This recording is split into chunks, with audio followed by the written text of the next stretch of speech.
여러분은 십자가를 어떻게 생각하십니까? 제가 일생 중에 가장 하나님의 은혜를 많이 받은 것이 있다면 이스라엘에서 공부하는 은혜였습니다. 제가 이스라엘에 간 것은 성경을 공부하기 위해서 갔지만 시간이 갈수록 점점 성경의 배경을 연구하다가 저도 모르게 유대교에 깊이 빠져 있는 것을 발견하게 되었습니다. 이건 아닌데 하면서 점점 유대교로 빠져갔는데, 그래서 어느 날 마음에 결심하고 내가 이스라엘을 떠나야겠다는 생각을 하게 됐습니다. 그러나 떠나기 전에 먼저 예수님이 돌아가신 성묘교회 가서 기도 한번 하고 가겠다, 그런 마음 먹고 예수님이 돌아가신 성묘교회에 갔는데 마침 고난주간이어서 조용한 아침이었습니다. 근데 잠깐 눈을 감았는데 한 분이 저를 따라오라고 해서 따라간 것입니다. 그래서 그분을 따라 쭉 갔는데 그분이 큰 홀에 들어가더니 의자에 앉는 거예요. 의자에 앉으시면서 저를 바라보는데 온몸이 남루한 옷을 입고 얼굴이 창백한 채 여기저기 상처가 많은 예수님인 거예요. 제가 깜짝 놀라서 환상에서 깼는데 그때 제 마음에 떠오르는 정광석화 같은 말씀이 있었습니다. 그 말씀이 고린도전서 1장 22절부터 24절의 말씀이었습니다. 유대인은 표적을 구하고 헬라인은 지혜를 찾으나 우리는 십자가에 못 박힌 그리스도를 전하니 유대인에게는 거리끼는 것이요 이방인에게는 미련한 것이로되 오직 부르심을 받은 자들에게는 유대인이나 헬라인이나 그리스도는 하나님의 능력이요 하나님의 지혜라. 저는 그때 십자가야말로 가장 기독교적인 것이구나, 성경의 가장 최고의 진수는 십자가라는 사실을 다시 한번 발견하게 되었습니다. 결국 이 십자가 순교의 신앙으로 이어지는데 이 십자가가 어떤 것인가에 대해서 사도 바울이 말한 바를 따라서 몇 가지를 살피면, 먼저 십자가는 약한 것입니다. 1장 23절 말씀 보니까 유대인에게는 거리끼는 것이요 이렇게 말하고 있습니다. 유대인들과 이 얘기를 해보면 다 통하는데 십자가 얘기만 하면 벌써 대화가 안 됩니다. 왜냐하면 이들에게는 십자가에 대한 아픈 사연들이 참 많기 때문입니다. 심지어 십자가를 표시할 때 더하기 표시를 이렇게 하지 않고 오자처럼 표시할 때가 있습니다. 왜 이렇게 하는가 하고 보니까 오늘 말씀 22절 보니까 유대인은 표적을 구하고 했습니다. 이 표적을 구하는 신앙이 유대인의 메시아관입니다.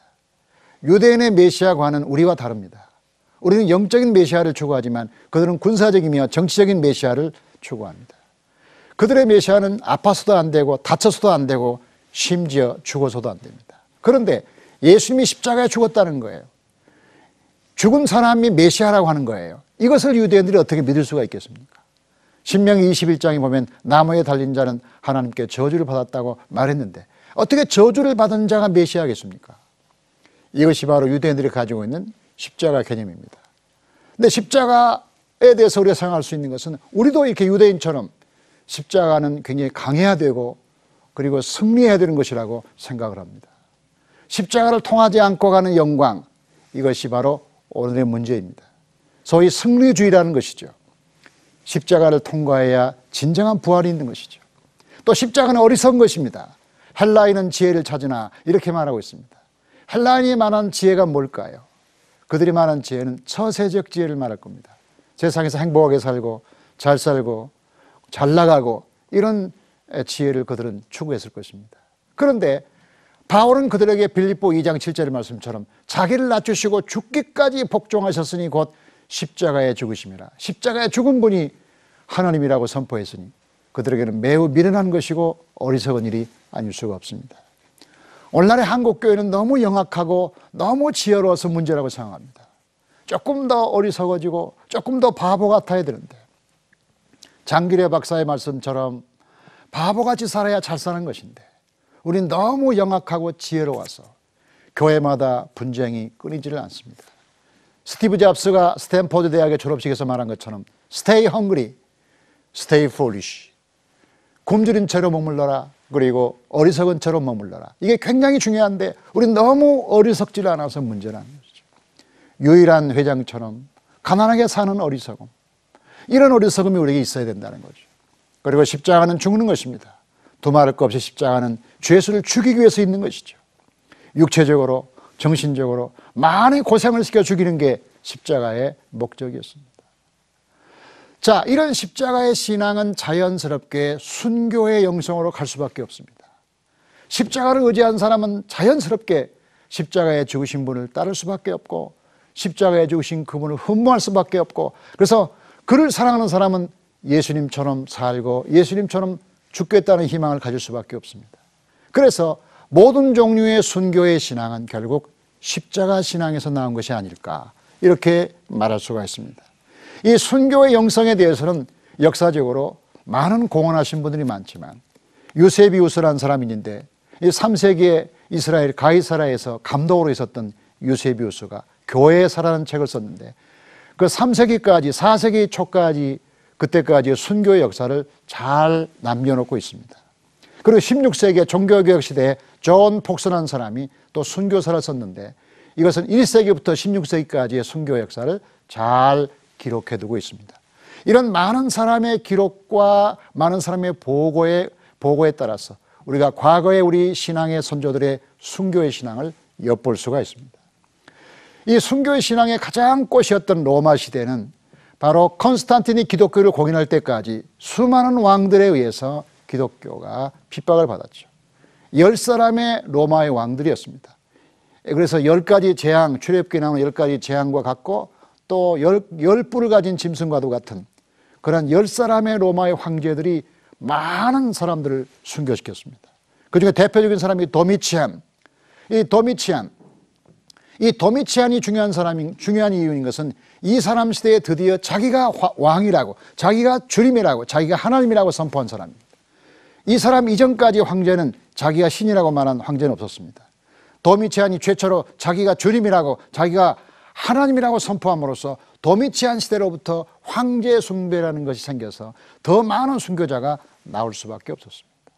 트레이안 황제 시대에는 이그나티우스가 순교했고, 그리고 폴리캅이 순교하게 됩니다. 마르크스 아우렐리우스 시대에는 저스틴 순교자가 나왔습니다. 이 많은 순교자가 나왔는데 그들이 순교했던 가장 중요한 이유가 뭘까? 여러 가지 많은 이유가 있지만 유세비우스가 쓴 교회사에 보면 이렇게 그는 쓰고 있습니다. 그들은 모두 그리스도의 모방자들이었다.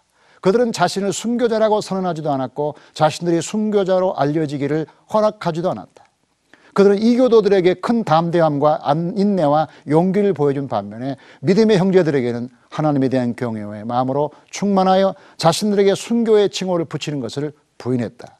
그들은 하나님의 손에 자신을 굴복시켰을 뿐이며 그것을 통해 주님만이 존귀되기를 원했다. 그들은 자신을 고소한 사람들 앞에서 변증했지만 누구도 고소하지 않았다. 이건 유세비우스의 교회사 5권에 나오는 보고인데, 이것을 보면 초대교회 순교자들은 순교한 자체를 남에게 알리거나 자기가 순교했다는 사실을 강조하거나 혹은 자기를 순교시킨 사람을 저주하거나 이런 일을 하지 않았다는 거죠. 그들의 순교의 가장 좋은 모델은 스데반이었던 것이죠. 스데반이 아무 죄가 없이 돌에 맞아 죽으면서도 영광을 하나님께 돌리고 죽었던 것처럼 초대교회 성도들은 그렇게 했다는 것이죠.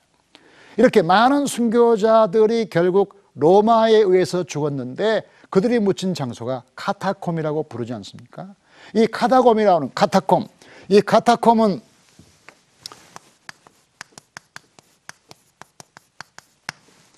이 카타콤에 많은 사람이 이제 죽게 되는데, 이 카타콤은 이 자료를 보면 1450km에 해당하고 700만 명이 거기에 묻혀 있다고 합니다.